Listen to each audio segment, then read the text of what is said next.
c'est que on commence à avoir un côté, ça fait quelques années maintenant, où on rend les femmes incompétentes face à leur propre grossesse. Alors, pendant des années, les femmes, elles ont quand même réussi à accoucher seules, elles ont quand même réussi de différentes manières. Alors oui, bien sûr, il y avait plus de mortalité natale, de mortalité d'accouchement, mais finalement pas beaucoup plus.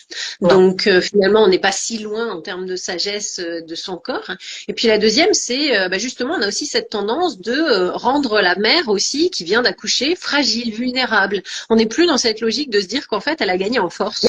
On se dit plutôt qu'elle a Oui, gagné en faiblesse. c'est ça. Et justement, il y a cette espèce de croyance qu'on vient inculquer.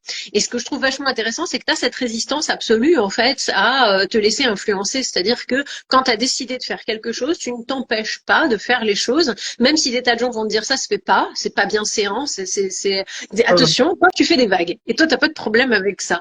C'est un peu nous, on vit en Alsace avec Maud, dans un pays où la mentalité vraiment globale, c'est celle de pas de vague. C'est-à-dire, c'est vraiment cette notion de surtout, faut pas sortir du cadre, faut pas faire différemment de ce qu'on a l'habitude de faire. C'est assez complexe, en fait, de faire bouger les lignes, justement, dans ce genre de cadre. Toi, t'es à l'opposé absolu. T'es vraiment dans la capacité de dire non, en fait, on s'en fiche, on va aller où on a envie d'aller, on va accoucher comme on a envie d'accoucher.